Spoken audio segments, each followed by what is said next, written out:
This is Art Sense, a podcast focused on educating and informing listeners about the past, present, and future of art. I'm Craig Gould. On today's episode, I speak with the iconic American artist Hunt Slonem. Slonem is known worldwide for his brightly colored neo-expressionist paintings packed full of either birds, bunnies, or butterflies. His work is highly collectible and can be found in the collections of the Whitney, the Guggenheim, and MoMA. So sit back and get to know Hunt Slonem and his love of things.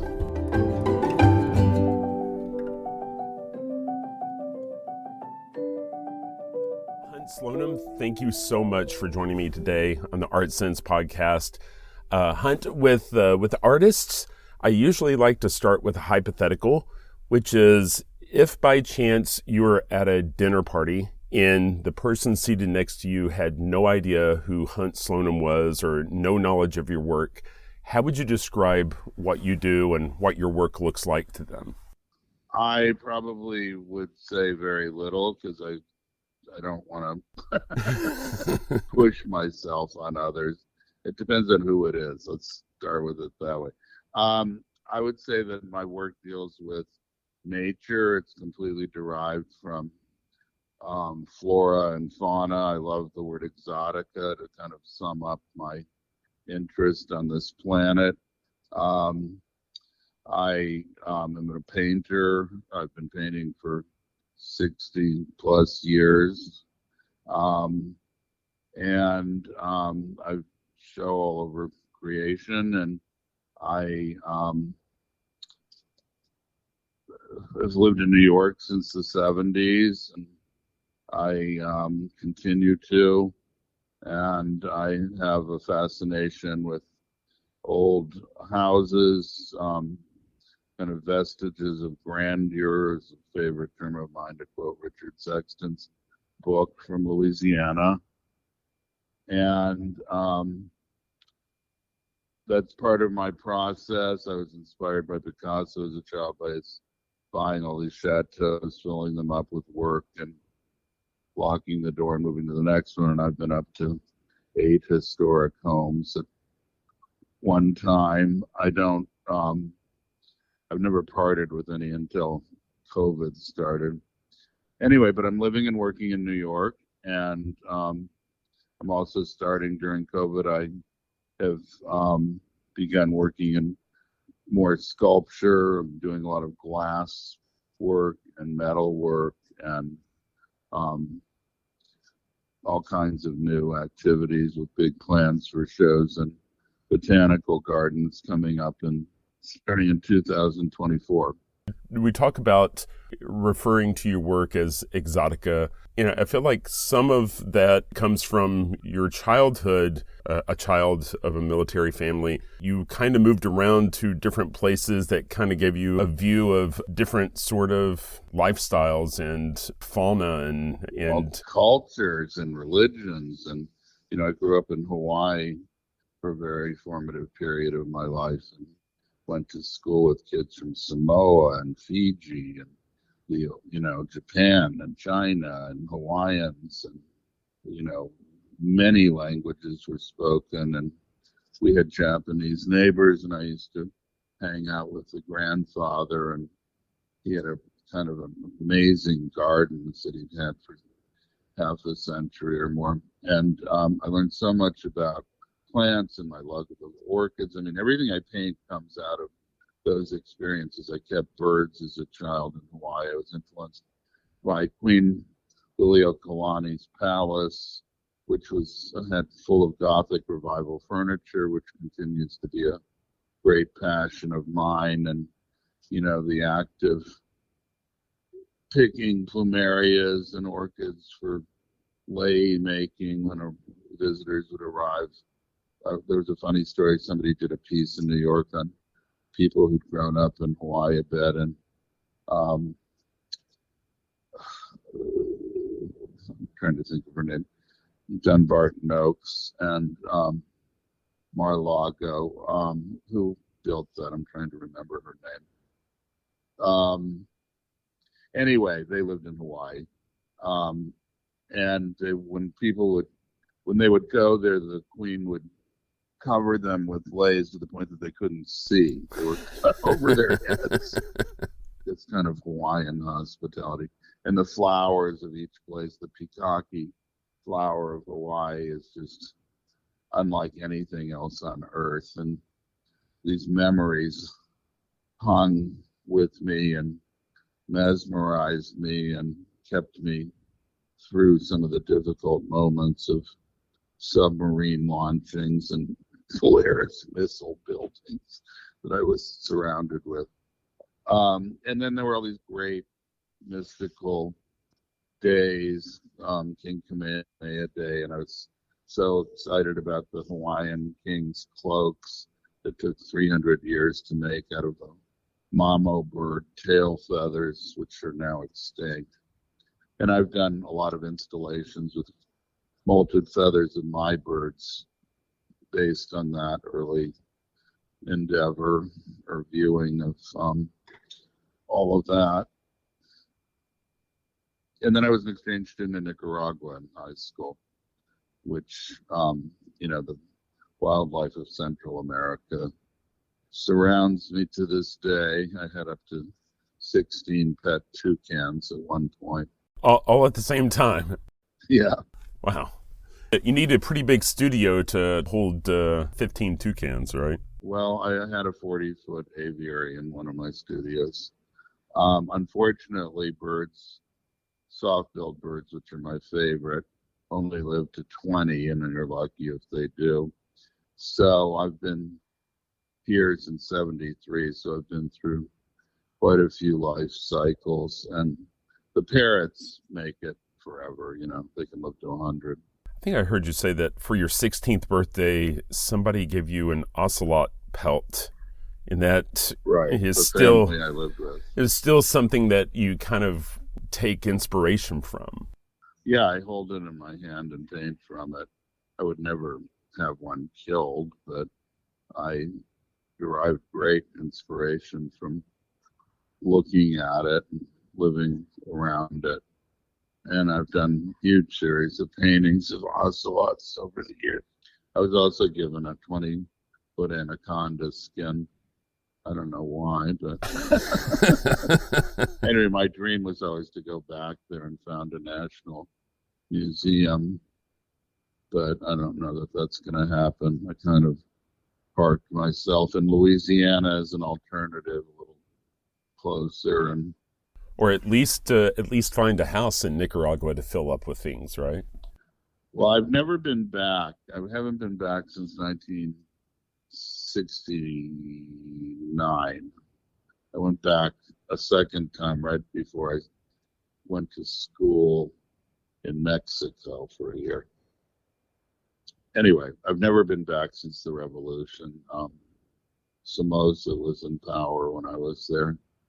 And I went to Colegio, Central America.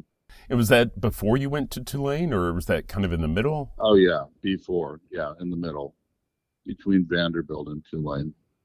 Was that a culture shock for you, having lived in these exotic locations, then winding up in Nashville and New Orleans?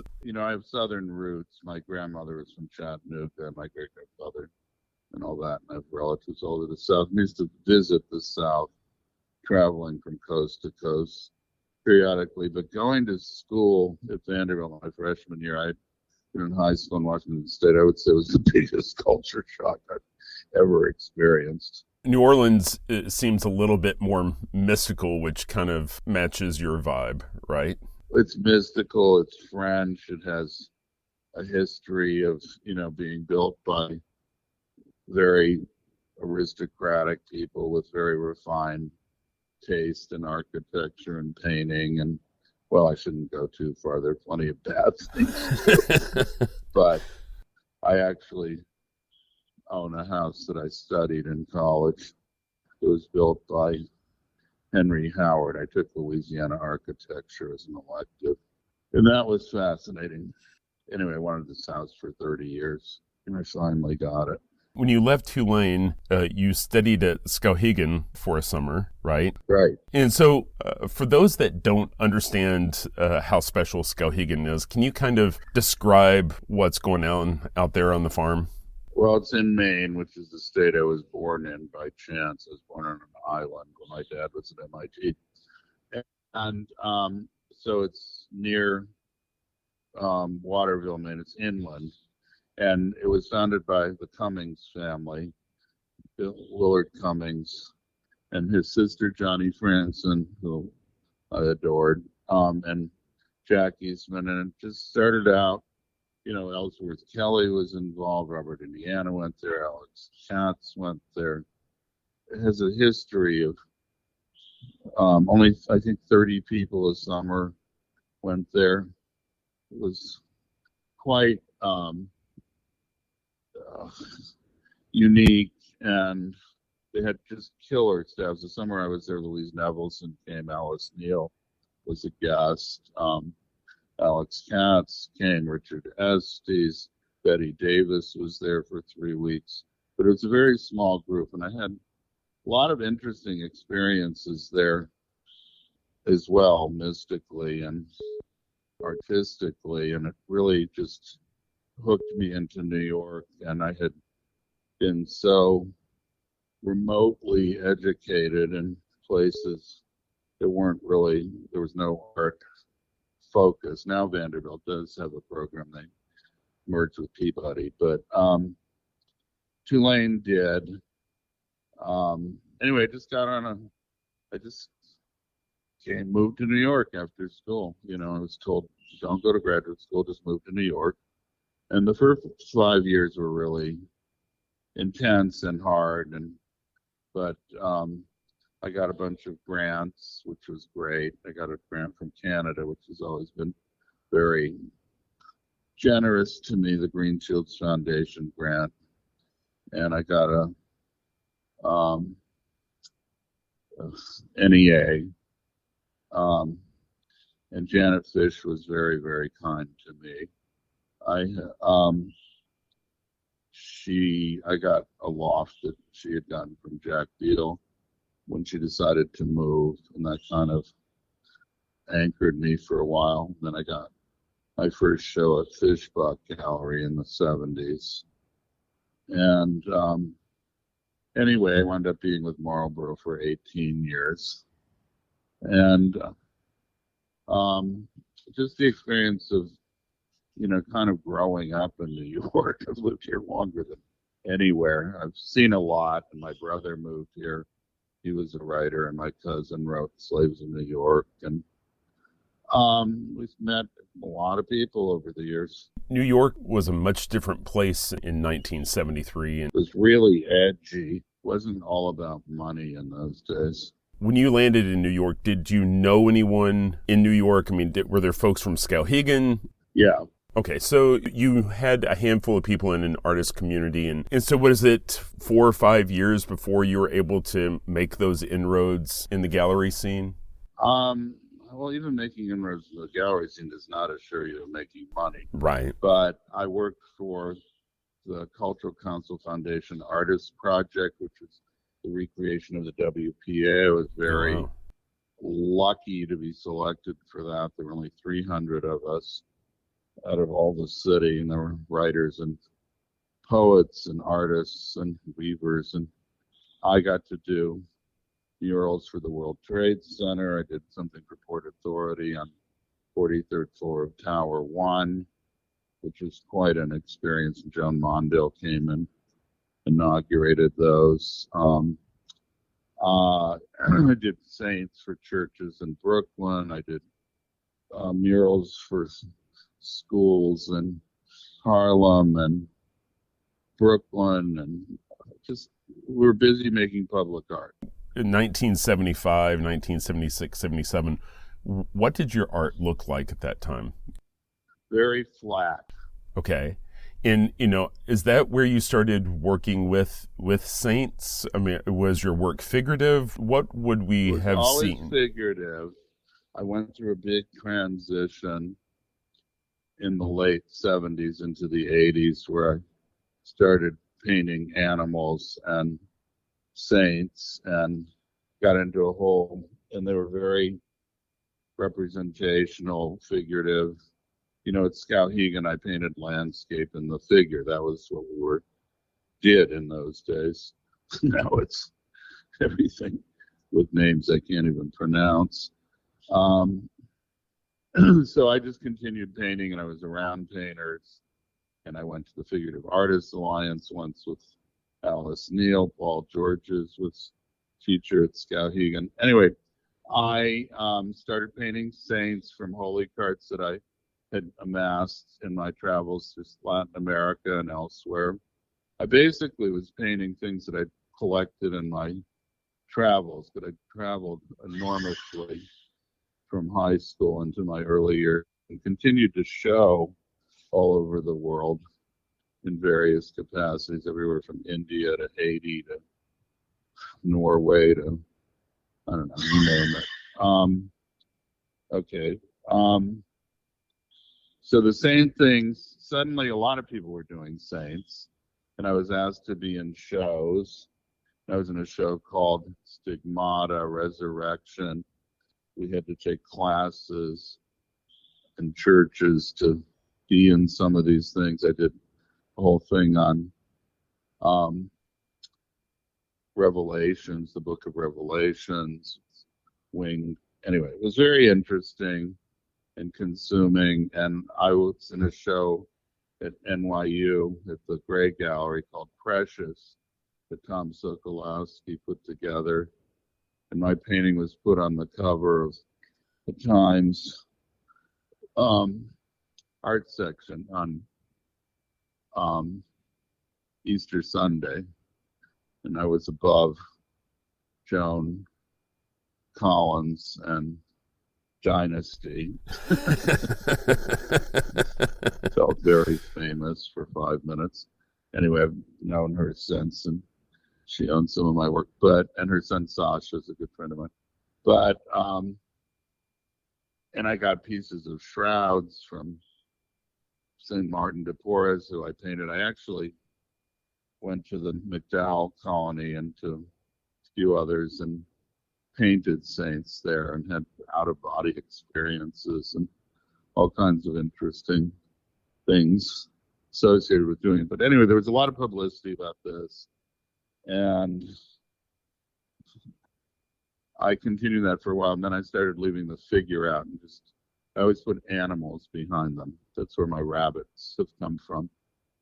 These things all started with the saints. Your work nowadays, we think of it as being these images that are collections of butterflies or birds or rabbits. In your life, you seem to be someone who likes to collect numbers of things. If someone were to tour around your studio, you may have 70 or 80 plants in one corner. 2,000 feet of plants. Right. Another space, there may be a dozen harps or 20 top hats. Is there something about collections of things that gives you peace or inspiration or? Well, they all feed my work, and I love going to flea markets. I've been using antique frames forever, since my first head shows or big show of my saints at VCU, Maryland Zeitlin curated it, and I had to frame all the paintings. I couldn't afford contemporary frames, so I started, looking at flea markets for 19th century frames, and then that became a big part of the whole thing, this gathering of stuff that inspires me. The top hats I show with the Lincoln paintings. I'm doing more and more installation shows. His wallpapers and fabrics that I do, that I save old furniture. I love sort of the time travel aspect of all of this. The armory is probably my greatest achievement in putting that into a whole building of using these things that I find. They just grab me, and even if I don't like them, like I hated candlesticks. Now, like I have hundreds of them on a table, in a room filled with antiques that I save and do things to. I don't know. I think a lot of artists have been collectors. Certainly Warhol never stopped for a minute. I don't think it just comes with the turf. There's something about making art and collecting things. I mean, so many artists have been huge collectors, and Gilbert and George collect. I forget what it is, something. Mapplethorpe was a fanatic collector. It's just part of the obsession of going about life. I need to have a certain amount of living things around me when I paint. My birds are highly intelligent, and I actually ask their opinion. And plants. It's essential for me to have a garden. It's like the urban jungle. People say, why do you paint this stuff in New York? And, it's like, why would Rousseau paint tigers in Paris? I mean, why not? What's the difference? Anyway, it comes from within. It comes from other realms. I see it in my visions and dreams and meditations. And it's, I have to have this to survive in this jungle. That's the rest of it. So your studio is 30,000 square feet. I know that you've had to move several times because of... I've moved 7 times in 20 years. Right. That's just part of it. But it's a large space. A lot of it is used for display and things. But your working space is probably only, 1,500, 2,000 square feet of that? That's my working space. But, I'm doing light boxes. I just did 50 drawings on big plexiglass. We've set up other studio activities. We have a packing and shipping thing and a whole nother thing downstairs. We have about 30,000 square feet. And then there's this drying component to what I do. I paint wet into wet and heavy oil often, so things have to be not damaged, hopefully, by hanging them. And then we have a photography area. It's all, and then we have shows that are picked out, and it's a lot of activity. We don't really not use any of the space at all. I don't think there's any amount of space I couldn't fill up. My armory's 150,000 square feet. And I just bought a castle that's 68,000 square feet. And I'm already out of wall space. Oh my gosh. I have 2 questions. One, what is a day in the life? And 2, what is your working environment when you're painting? I mean, is there music? Is it just the sound of the birds? Are the birds, do you have a bird on your shoulder? I'm painting while we're talking. That's part of it. Interviews, phone, requests. I have a bunch of people that I work with me, and we have constant dialoguing about what has to be done. And I listen to music often. I've been listening to Ray Charles a lot this week. I love Billie Holiday. I love exotic music, the oud, classical. I have a friend who's Bulgarian who lives near me upstate who has a classical training, and she was supposed to have a thing at Carnegie Hall, but she has an incredible virtuoso recording that I listen to quite often. I love all of that. And I like other things too. But sometimes I have music and sometimes I don't. During COVID, I seem to want silence. But I used to listen to music constantly. Just a background thing and a mood thing. Sometimes, you have to change the energy with sound. So I get here every morning and I start painting. been working on three things while we're talking. All right. So, what can you describe those three things to us? Well, they had to be set up yesterday. They're colors with a metallic paint over them that we mix. And then I'm doing a series of pieces that I call Ascension. They're butterflies. And then they're cross-hatched.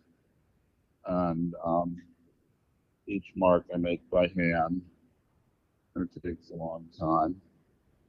And I usually start out, although not today, I'll do it later, a series of the bunny paintings to line them up.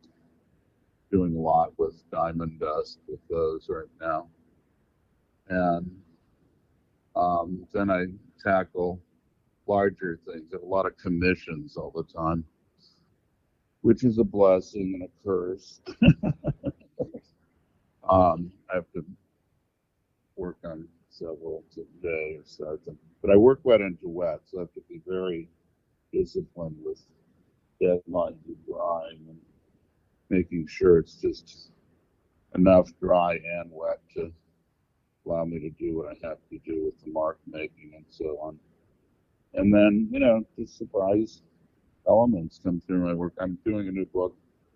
I just did a book called The Bigger Picture with Scala, and Hunt Slonem interviewed me for part of it.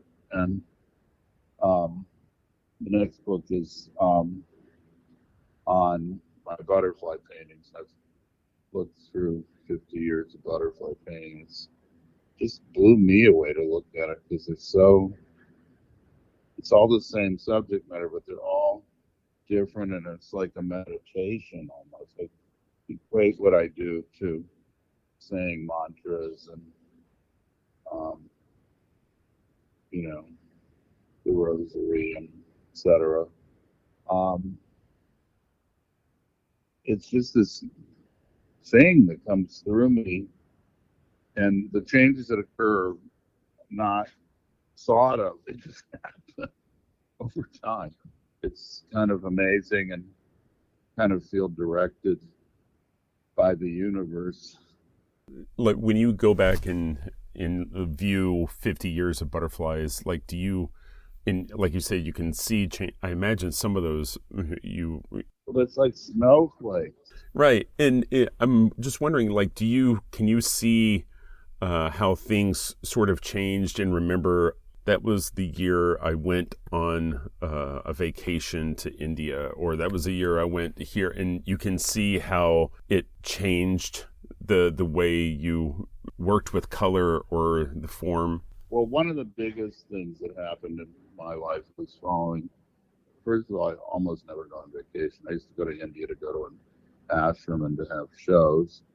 But I came back from India and turned around and looked at my studio and looked at the cage. I used to have a 40-foot cage that was in sections.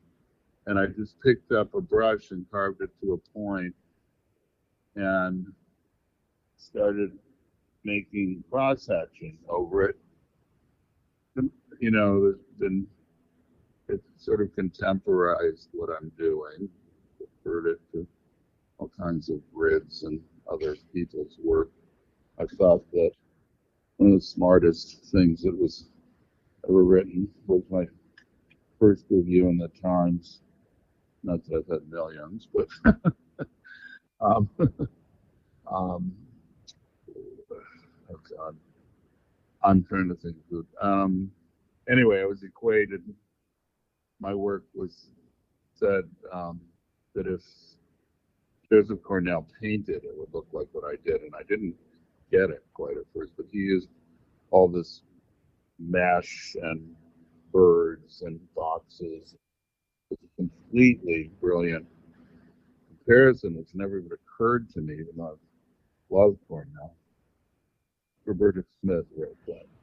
And if Roberta Smith loves your work, then you've been sainted, right? Let's talk about your houses. So you, like you said, you kind of gained inspiration from Picasso, buying chateaus and.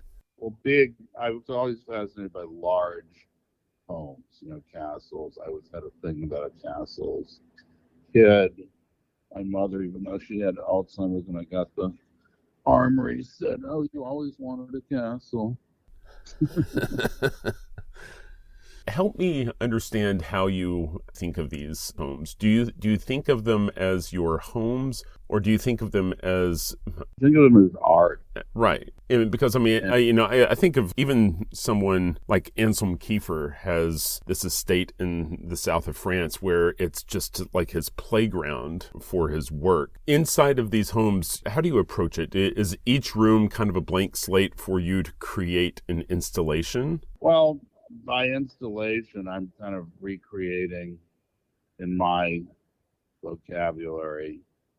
Like Cyril's castle was built by Mrs. Hopkins, who was the railroad heiress, and her husband, and they were from Great Barrington, and they came back and hired Stanford White to build this building. It was one of the first great houses of the Berkshires. He died while it was being built, the husband, and she married her decorator, this Mr. Searles. Since that time, and they only lived she died 4 years after it was built or something.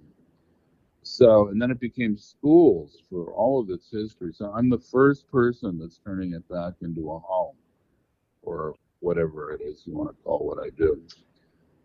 So that's interesting in itself. It's like more than 100 years of institutional use, and I'm repurposing it for what it was originally built for. And the staircase he had taken out was from a royal palace in England, and he had 2 other castles in New Hampshire. So anyway, I'm having it recreated and put back. So I'm kind of, I don't change anything radically. I play with color and things, and it's just like a jigsaw puzzle, the way these things fall together. And they continually change. I would say 20 years is a good time for me to play in one place. I don't make art often there. I have done sculptures in Louisiana and some of the big porches that I was commissioned to do. But I get more inspiration from stepping out of the studio. And we have 90 acres at the castle. Had bears on the back porch. We had a chipmunk. Right. So all those things feed my psyche and inspire me during the week, where I hardly get out at all. But it's just this challenge of these huge places with, we've had a lot of movies that were made, Beguiled. The Coppola movie was filmed at one of the houses. We had All the King's Men, Beautiful Creatures, Electric Mist, which is fun also. And then I do books on the interiors, which is, just photographing as an art in itself, and leads to these documents of what's been done. But I find that I used to travel constantly for shows. For the last 2 years, not so much, but I would bring things back from wherever I went, every corner of the universe that I've been to. I find incredible things and period appropriate. As an outsider, whenever I look at them, I feel like they're all typified by explosive color on the walls, Gothic revival furniture, and then your collection of oddities or whatever's caught your eye. Porcelains. I'm a big old Paris freak, and I have probably one of the largest collections of Gothic revival scent bottles in creation. I've had a lot of mentors over the years too. Lee Anderson was one of them. Yeah, so it's just been a great, fun part of what I do, and it feeds the work completely. I'm really on a frame jag right now. We do these 100 bunny walls in old Victorian photo portrait frames.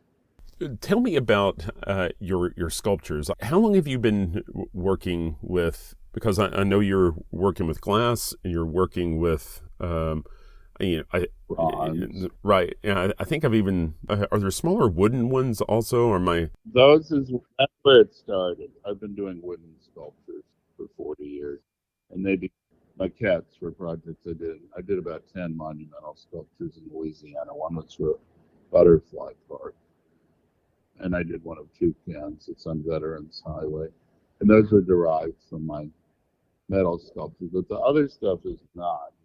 I mean, for my wooden sculptures, which were made in the studio. My glass we do in Seattle, and the bronze as well, and then the mosaics in California. I come up with all the drawings and ideas and get a lot of commissions and whatnot. But it's just been a wonderful thing to see, 100 glass rabbits, and this just brought a new whole meaning to the word color into my life. It's just things I could never even thought of. I mean, it's brilliant. I assume you probably work with fabricators and collaborate with them. And so, Idlewild Studio. how have you found that process? I mean, is it kind of made to order, or do you find inspiration in what they bring back to you? I mean, is it very collaborative? Yes, it's completely collaborative. I've been to Seattle. I've blown glass, directed it. We come up with ideas. We do these trophy heads that are like a statement about all the poor deers whose heads have been mounted.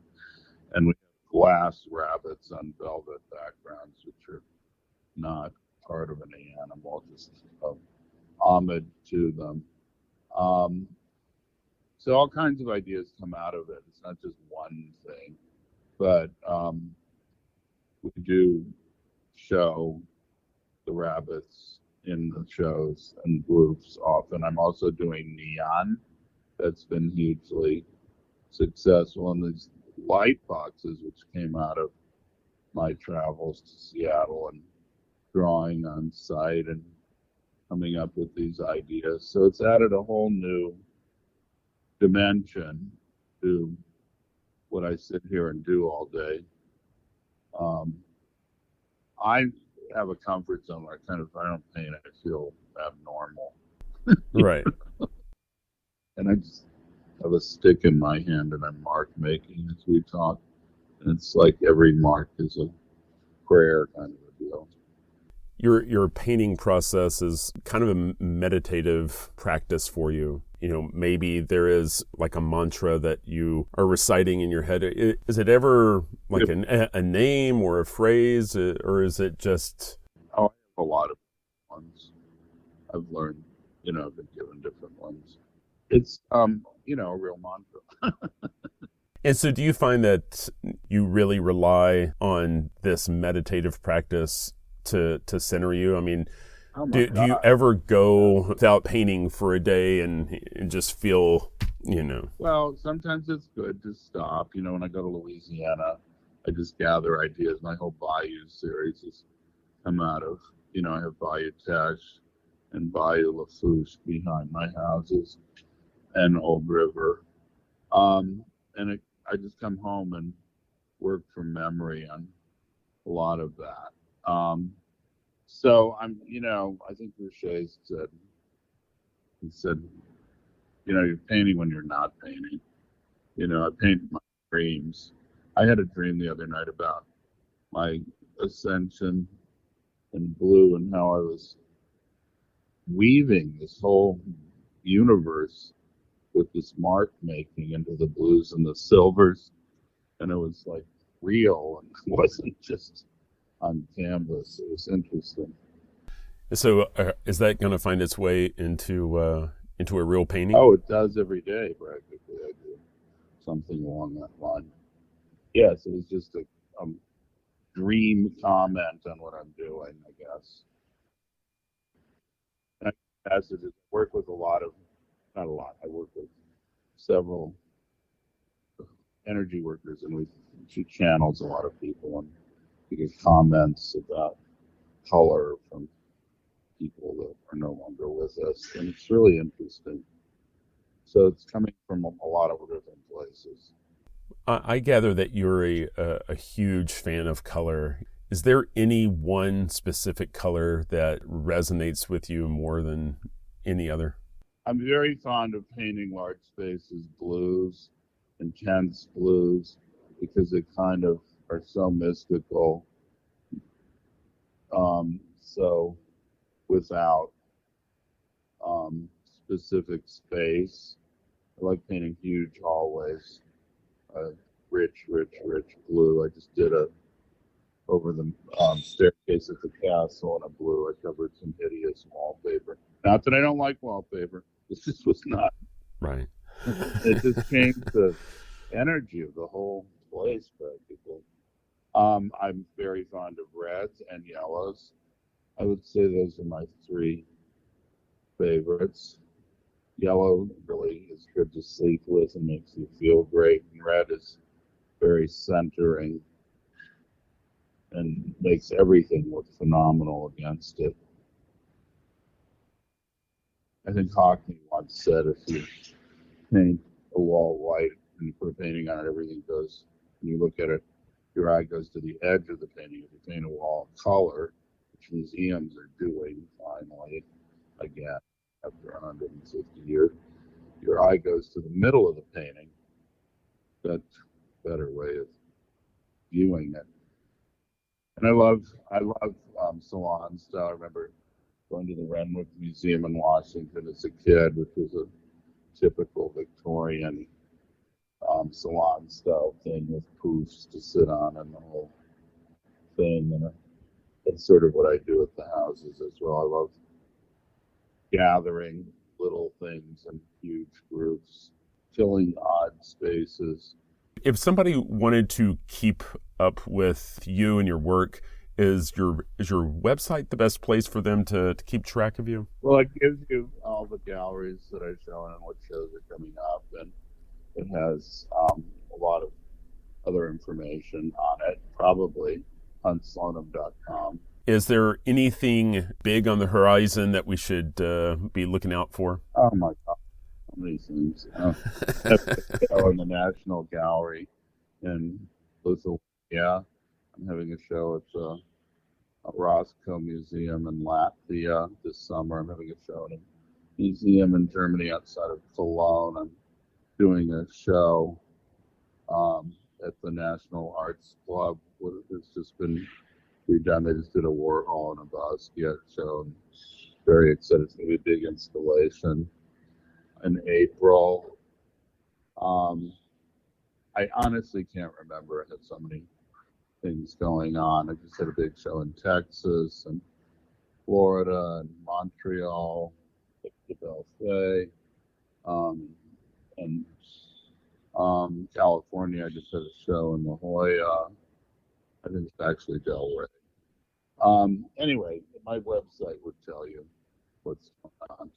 That's a lot, Hunt. And describing that makes me think of another question, which is, how big is your team? Because it sounds like too much for you to try to keep. We're about 15 studio, and I probably have 25 between the houses and the studio. Not 100%. You know, I have somebody that comes in to feed the animals every day of the year. She's the most wonderful person that ever lived. Been with me for 44 years. A lot of people, a lot of hands, a lot of turnover. Right. It's hard to keep it together. Anyway, I'm here every day and wake up just full of things to do, and I'm so grateful that I'm busy and not bored. And I, meditate at night and work with energy workers a lot, and say mantras and prayers, and I just spirituality is the only thing that's kept me afloat. I've had some near-death experiences in the last 16 years. And here I am back at it. And I'm excited about it all. It's very thrilling for me. Sometimes it's a little hard to not have enough breaks, but it's great. I should let you get back to your Ray Charles music, but whenever I think of you, I'll think of you with a stick in one hand and a paintbrush in the other. Odds are that's probably what you'll be doing at that very moment. I really appreciate you being so generous with your time today. Oh, my pleasure. Thank you.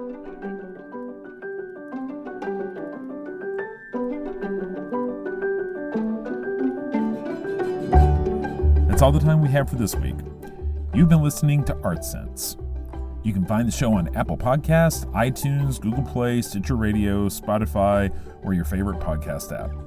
If you've enjoyed this podcast, be sure to subscribe, and while you're there, please rate the show and leave a quick review.